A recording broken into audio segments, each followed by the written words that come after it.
You know that feeling, right? You can read English, you can listen to it, no problem. But then, it's your turn to speak, and your mind just goes blank. It's that frustrating moment of trying to translate every single word from your native language. Well, if that sounds familiar, you're in exactly the right place. We're going to break down how to move past that mental block for good. I mean, you can almost feel the difference, can't you? On one side, you've got that stressful mental gymnastics of translating everything in your head. It's slow, it's hesitant, it's just exhausting. But on the other side, that's the goal. Thinking directly in English. Everything just flows. It's fast, it's natural, and that's where true confidence comes from. Today, we're going to close that gap between those two worlds. Yeah, that feeling? It's a real barrier. So many people get stuck there. But here's the secret. It's not some permanent wall you can't get over. Think of it more like a chain. And today, we're going to find the key and break it. Okay, and this right here, this is probably the most important thing you'll hear today. We always think the answer is just more vocabulary, right? Just cram more words in.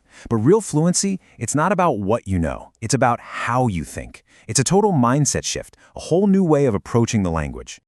So here's our game plan. We're going to walk through 5 powerful thoughts. Think of them as daily mental habits that will literally rewire your brain to stop translating and start thinking in English. We'll cover letting go of perfection, making English part of your life, seeing mistakes differently, using simple words, and turning every chat into a lesson. All right, let's jump into the first one. All right, first up, and honestly, this is the big one. This is the key that unlocks everything else. Letting go of that need to be perfect. I really want you to take this one to heart. Repeat it to yourself, maybe even say it out loud every single day. This is your official permission slip to be imperfect. It's your permission to just speak without that little voice in your head judging every single word.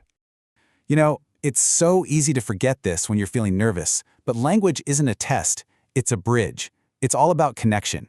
The person you're talking to, they're listening to your ideas, not grading your grammar. Seriously, they're just happy you're making the effort to connect with them. So let's totally redefine what confidence means. It's not about being flawless, not at all. It's about being fearless. It's that feeling of comfort you get when you finally accept that, hey, you're a work in progress, and that's more than okay. Okay, so once you've given yourself that permission to be imperfect, the next logical step is to find more chances to, well, be imperfect.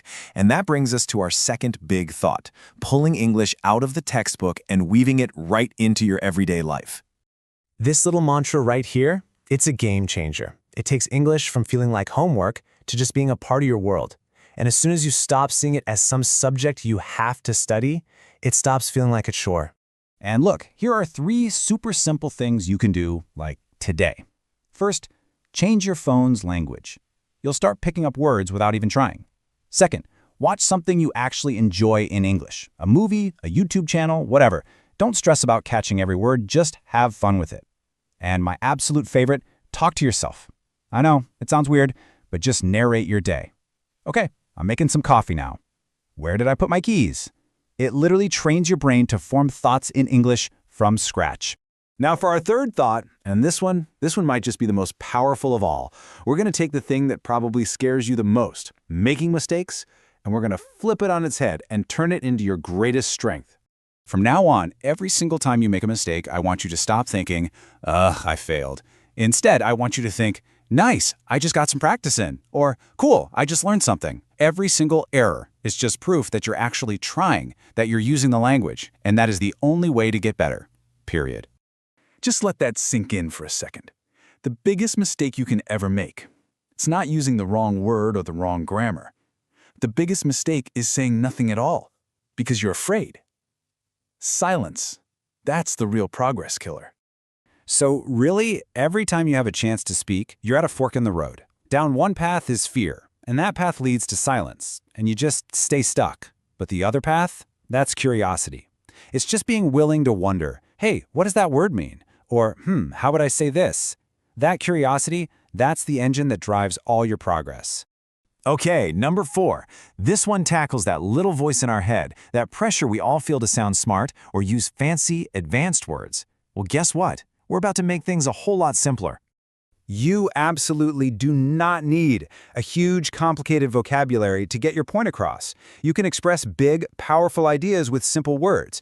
See, fluency isn't about complexity, it's about clarity. Simple words, when you say them with confidence, are way more effective.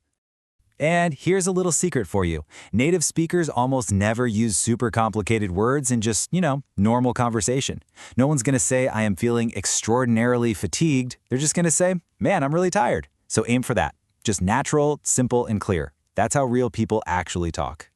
And that brings us to our fifth and final thought. This is the one that turns every single interaction you have, no matter how big or small, into a real opportunity to get better. I want you to start thinking of yourself as a kind of language adventurer. Every conversation isn't a test you can pass or fail. It's an exploration. You're not there to perform perfectly. You're just there to discover. Maybe you'll pick up a new word or hear a cool phrase you can use later. Every single chat is a chance to find something new. Because at the end of the day, it all comes down to this. Your books, your classes, they're great for building the foundation, but they can't build the actual house for you. The best English teacher you will ever have isn't in a classroom, it's experience. It's just getting out there and actually using the language. So let's wrap this all up. These are your 5 daily thoughts. This is your new script. Number 1, I don't need to be perfect to communicate. 2, English is just part of my day. 3, mistakes are proof that I'm learning. 4, I can say a lot with simple words. And 5, every conversation is a lesson. Really let these sink in. These are the keys that are going to unlock real natural confidence when you speak. And I just want to leave you with this one last thought. The goal isn't to sound perfect. The goal is to sound real, to sound like you. Because when you do that, you're not just speaking English anymore. You're actually, finally communicating.